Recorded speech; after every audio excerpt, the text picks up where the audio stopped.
Hello, good afternoon, friends. Today is May 4, 2020. Along with many of my friends today, I am commemorating the anniversary of the National Guard shootings at Kent State University that left 4 students dead and a bunch of other students wounded by National Guardsmen while they were protesting the Vietnam War and many of the things that were going on at that time, the illegal bombing of Cambodia, etc., etc. Today's actually 2020, so it's actually the 50th anniversary today of that event. So it's a particularly special day for all of us. Specifically why I'm coming to you today, I did want to make mention of something about that event. This is an M1 Garand, just so you get the full view of it. This is what the National Guardsmen were carrying on the campus of Kent State University in Ohio, May 4, 1970. This is the ammunition it shoots, .30-06. Just for quick reference, this is a .223 or 5.56. What the AR-15, the M16, the evil black plastic guns, this is what they fire.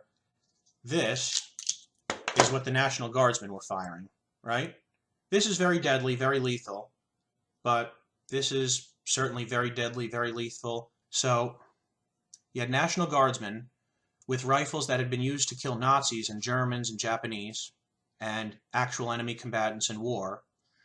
You had these National Guardsmen with that rifle, and they had opened up on a bunch of students, leaving 4 dead, I think something like 7 or 9 wounded. This is unacceptable in America. The military isn't even supposed to be used for domestic security purposes, but leaving that aside, that any body of government found it fit to call in armed goons to quell these college students' protest, and it ended up that these goons ended up shooting at a lot of these students from 50 feet away, 100 feet away, 200 feet away. Yeah, at some point during the day some students had thrown rocks, but I might throw rocks at armed National Guardsmen who don't belong on my campus. I don't know. I wasn't there. I can't say I wouldn't have been involved in that. I hope I wouldn't have, but can't say either way. One of the kickers is that 2 of the students that were shot weren't even involved in the protest. They were just walking to class. That's how chaotic this whole thing was. So, before you continue to trust the government in their claims X, Y, and Z, or that they want to keep you safe, or that generally they have good intentions, just remember that the governor of a state saw fit to bring onto campus National Guardsmen armed with M1 Garands, loaded with .30-06 ammo, and yeah, they probably didn't order the student shot, but that's what happens when you order armed security into a crazy situation in which they don't belong. One last thing I did want to mention, in addition to those National Guardsmen being armed with their M1s, they actually had their bayonets fixed. So they were ready to shoot students, they were ready to stab students. Kind of a bad situation, calling these people onto a college campus during a protest.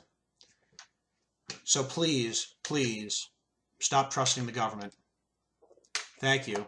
I hope everybody has a very nice rest of the day and a very peaceful day. Thank you.